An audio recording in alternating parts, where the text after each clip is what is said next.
Ken Burns has two recent interviews on YouTube that are worth watching.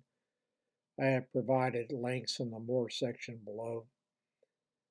Burns states in those interviews that the GOP has morphed into an, quote, incredibly dangerous, end quote, party. And there was a clear choice this November for those still interested in preserving our liberties.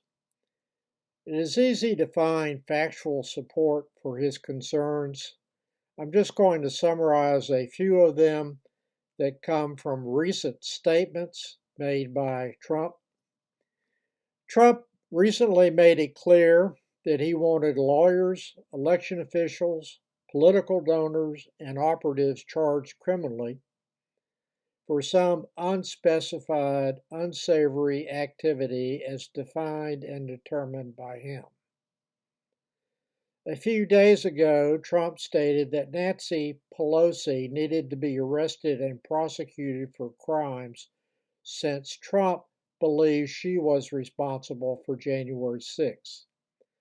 Trump also wants Nancy Pelosi criminally prosecuted for insider trading, since her husband sold Visa stock 3 months before the Justice Department filed an antitrust suit against Visa. Trump falsely claimed when making that accusation that Paul Pelosi sold the stock one day before the lawsuit was filed by DOJ.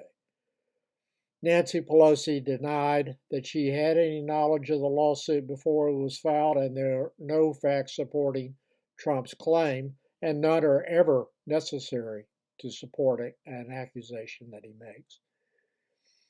And there is no rational reason to believe that the DOJ would have informed anyone in Congress about the lawsuit before filing it. If Trump wins, he said he will cause a criminal prosecution of Google for what Trump claims is election interference.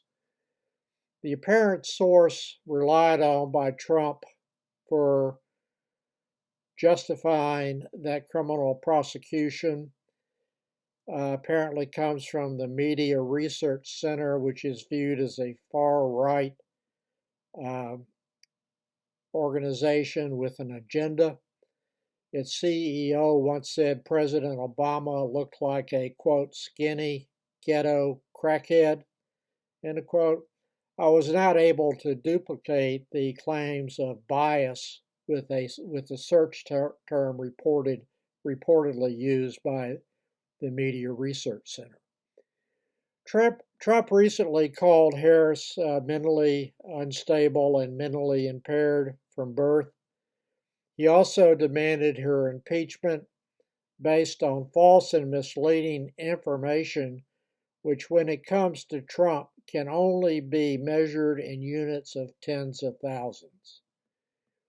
If there is any wingnut conspiracy claim made against a Trump critic or a Democrat politician, no matter how preposterous, or even a Republican politician who dares to criticize Trump mildly, no matter how justified, Trump has made it crystal clear that he will be urging his loyalists at the DOJ to criminally prosecute them based on what Trump read that has no factual support.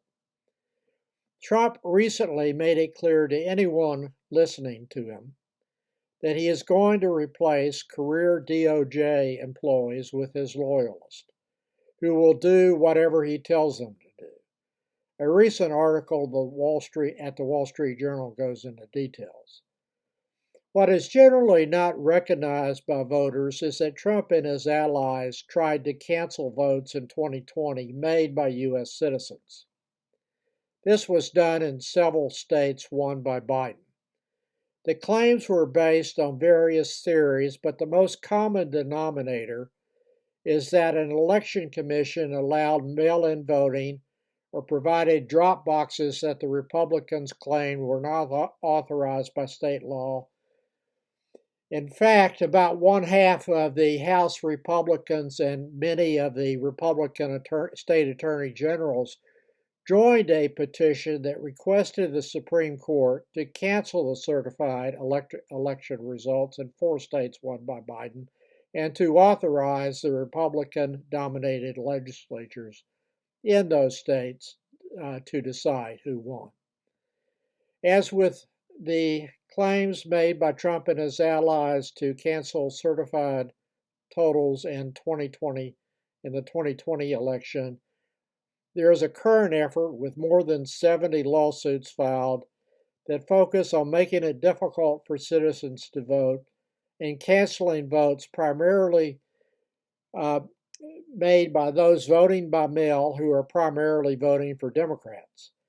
Republicans claim that their efforts, which would, if successful, disenfranchise lawful voters, are pro-democracy.